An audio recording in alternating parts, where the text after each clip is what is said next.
Kita memiliki 4 mazhabul arba'ah, 4 mazhab. Dan keempat-empat tidak pernah kita dengar berkelahi itu, berselisih, padahal berbeda. Beliau ini kan berguru dan berguru sampailah yang paling muda. Siapa imam siapa yang paling muda? Imam Abu Hanifah. Berguru. Ketika Imam Syafi'i datang dan berguru, bukan pintu dan batu. Siapa tuh Syafi'i? Bilang suruh baca dulu kitab saya. Kata Imam Malik, suruh begitu, sampaikan kepada penjaga rumahnya, khatibnya, pembantunya. Kata Imam Syafi'i, udah saya baca. Udah balik. Selesai urusannya. Tidak ada perbuatan ini segala macam. Bahkan Imam Syafi'i pun dengan gurunya Imam Malik banyak perbedaan. Bukan berarti murid suruh ada kepada gurunya, tetap seorang murid menjunjung tinggi daripada guru-gurunya. Maka ketika Imam Syafi'i sedang mengajar begini di Masjid Nabawi, gurunya menulis di tiang-tiang masjid itu. Ditulisnya di situ, dilihatnya di karangnya. Kamu sangat luar biasa. Artinya dia memuji muridnya. Artinya murid ketika melihat ada gurunya, dilihat ternyata gurunya sudah pergi, dilihat itu yang ada tulisan di situ. Dijawab oleh muridnya, aku tidak akan bisa seperti ini kalau bukan karenamu wahai guruku. Oh, nama ada harus dengan perbuatan. Jadi harapan kita, ayo kita melihat umumnya kalau kita di sini menggunakan mazhab Syafi'iyah. Nanti kalau ada yang berbeda dari Syafi'iyah, itu bukan ajaran daripada kita. Jangan sampai kita ikut-ikuti saja. Ustaz, saya pakai wudunya Imam Malik, sholatnya Syafi'i, macam mana saya begitu? Kecuali kita tadi umroh atau haji. Bagaimana Ustaz? Kalau kita berangkat umroh atau berangkat haji seperti yang dijelaskan beliau tadi, nah ini saya rasa jadi masalah juga nanti kalau punya begitu pemikirannya. Artinya apa sih kalau kita pahami menjustis orang itu salah saja terusnya. Jadi kalau kita ambil mikotnya misalnya dari sini sekarang kan, kalau dari Indonesia sudah bisa langsung ke Madinah. Jarang sih sekarang sudah mau ke Jeddah lagi, karena kalau Jeddah Madinah itu lumayan juga perjalanan. Langsung ke Madinah. Setelah berapa hari Madinah kita ambil mikot. Di mana itu saja yang berkenaan? Birhali. Di Birhali. Jadi kita ikutilah ulama-ulama kita, betul referensinya jelas. Bukan katanya, tunjukkan. Jadi kalau ulama kita bukan hanya nanya-nanya saja, mana dalilnya, ada. Ketika dalil itu makanya ada ijma, ada bias untuk membereskan masalah yang muncul untuk di kalangan daripada umat-umat. Baik, saya rasa itu saja. Kita lanjutkan barangkali ada yang mau ditanyakan. Sekali lagi, Al-Fakir mohon maaf barangkali dalam penyampaian ada masalah, ada kesalahan, ada khilaf dan lain-lainnya. Al-Fakir mohon maaf. InsyaAllah apapun, InsyaAllah Al-Fakir siap menerimanya. Kita diskusikan. Terima kasih. Wallahu a'lam bishawab. Subhanakallahumma wa bihamdika asyhadu an la ilaha illa anta astaghfiruka wa atubu ilaik. Hadanallahu wa iyyakum ila shiratal mustaqim. Assalamualaikum warahmatullahi wabarakatuh. Baik para jemaah sekalian, Bagisan. mungkin ada yang ingin ditanyakan?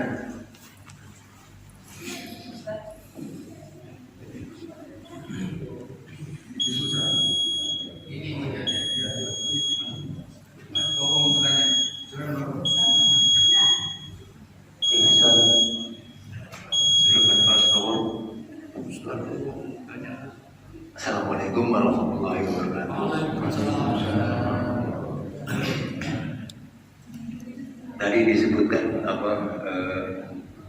bingung kita untuk menyimpulkan atau mencari tahu bahwa seperti Isra Mi'raj itu mikrotnya Rasulullah ke Sidratul Muntaha itu bertemu dengan Allah di Sidratul Muntaha untuk menerima pesan sholat. Kemudian seolah kita membayangkan bahwa Allah itu ada di Ars di sana di Sidratul Muntaha, tinggi sekali posisinya. Kemudian kita juga mendengar atau tahu dari ilmu-ilmu yang kita terima dari para ulama bahwa Allah itu di mana itu letaknya itu dekat sekali dengan kita, bahkan lebih dekat dari urat leher kita. Dan itu ada hubungannya dengan yang dikatakan dengan man arafa nafsahu faqad arafa rabbahu. Jadi siapa tahu diri maka dia akan tahu Tuhannya. Nah, itu bingung di sini. Jadi Allah itu tinggi sekali tapi kok dekat sekali. Itu kalau belajar sampai bingung gitu kan. Jadi sampai bingung, belajar sampai bingung. Kalau belum bingung berarti belum belajar. Maka mencari bingungan itu ada jawaban nanti. Terima kasih. Assalamualaikum warahmatullahi wabarakatuh. Assalamualaikum warahmatullahi wabarakatuh.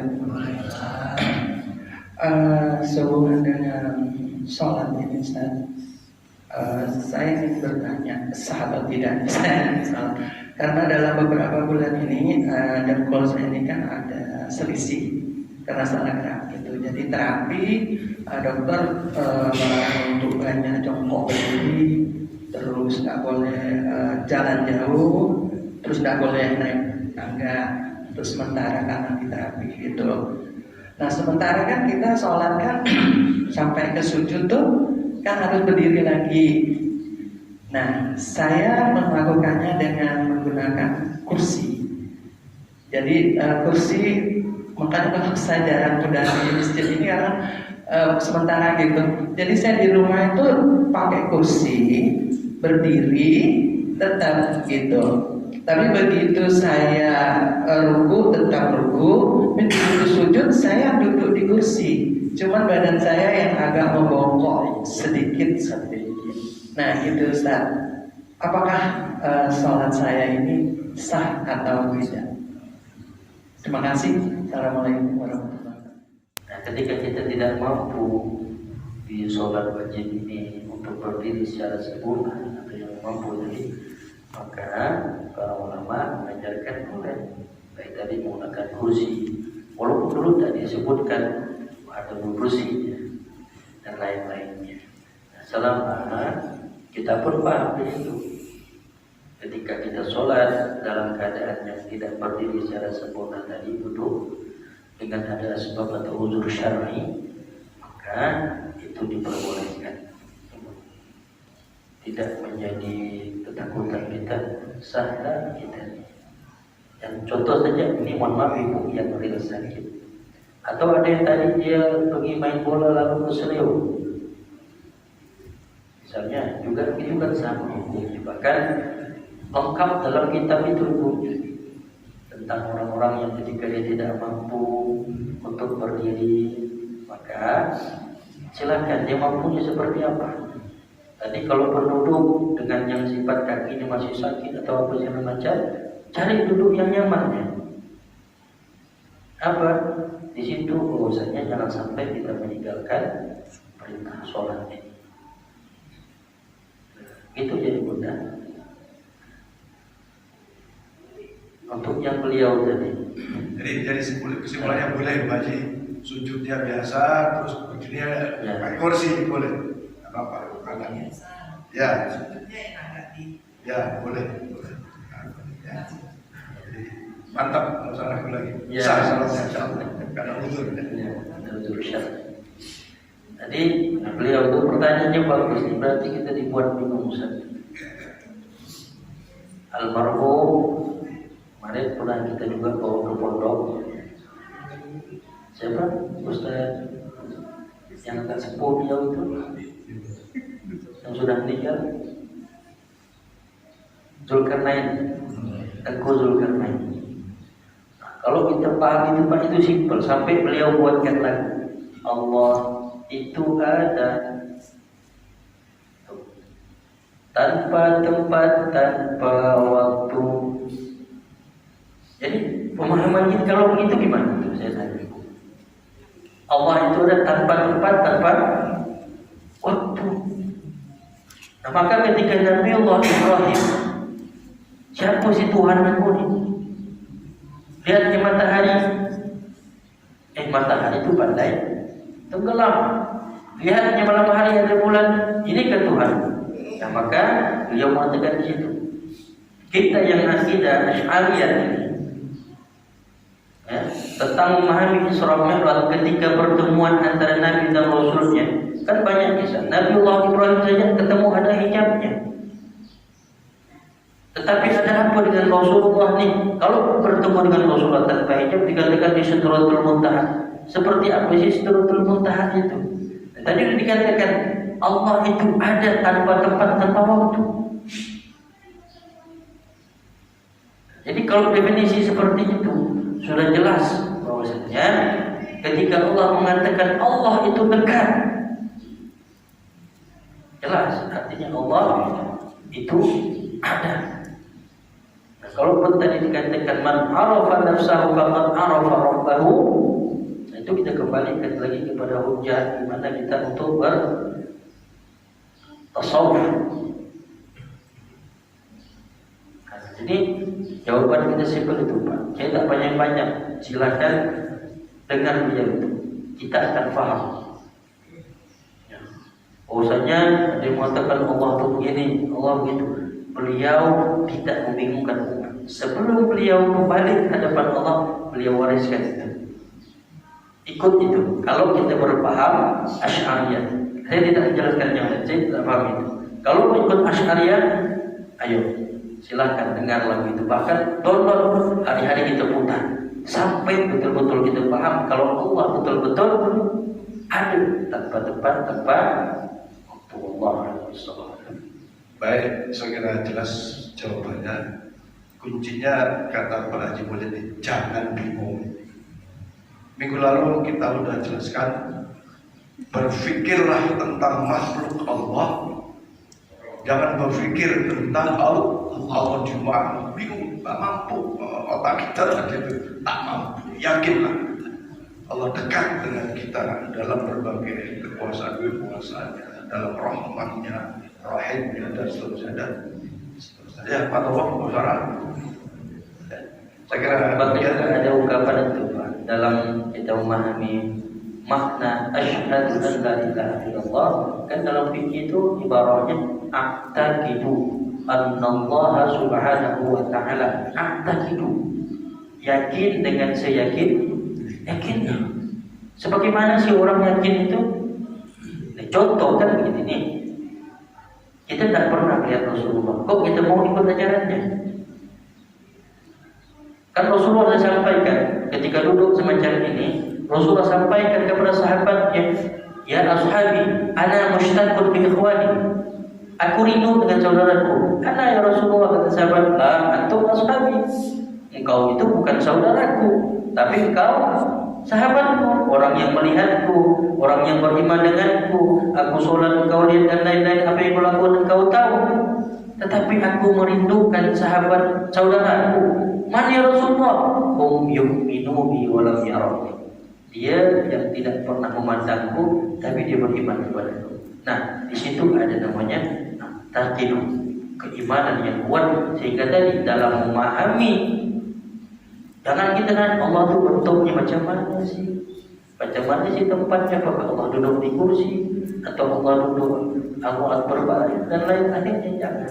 Maka para Asy'ari itu mengatakan Allah ada tanpa tempat, tanpa selesai. Allah a'lam bishawab. Baik, segera demikian. Mari kita tutup dengan doa. dan nanti dilanjutkan dengan salat cepat. Baik, Bapak Ibu yang dimuliakan Allah Subhanahu wa taala, sebelum berdoa saya hanya istighfar dulu, mudah-mudahan bulan yang penuh dengan kemuliaan ini sebagaimana doa yang sering kita panjatkan kepada Allah, Allahumma barik lana fi Rajab wa Sya'ban wa ballighna Ramadan. Maka salah satu amalia di bulan Rajab ini, ayo kita memperbanyak istighfar bersama kita. Astaghfirullah Rabbana ya Astaghfirullah minal khataya Rabbi zidni ilman nafi'an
Allah kami ya Allah. Ampunkan dosa kami kepada mereka ya Allah. Ampunkan dosa kami kepada mereka ya Allah. Ampunkan dosa kami kepada mereka ya Allah.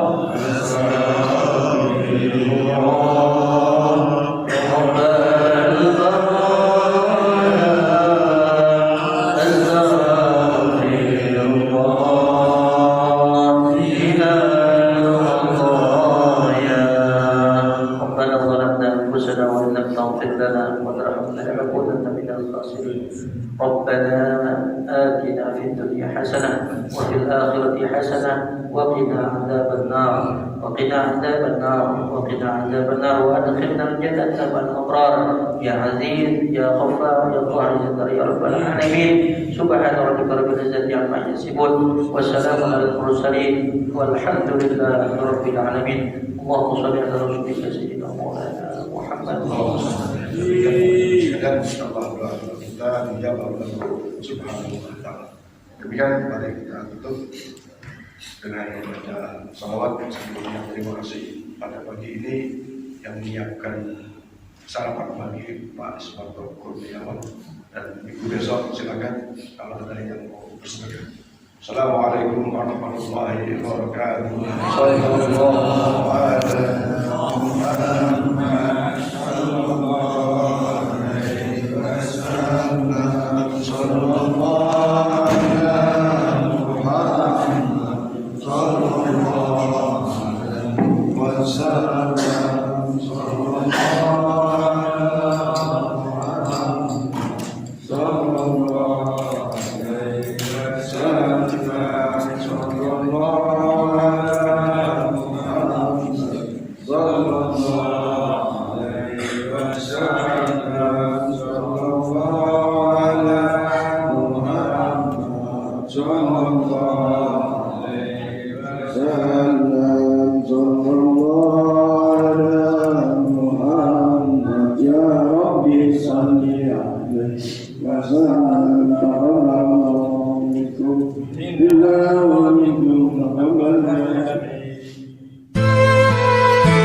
salli ala Muhammad.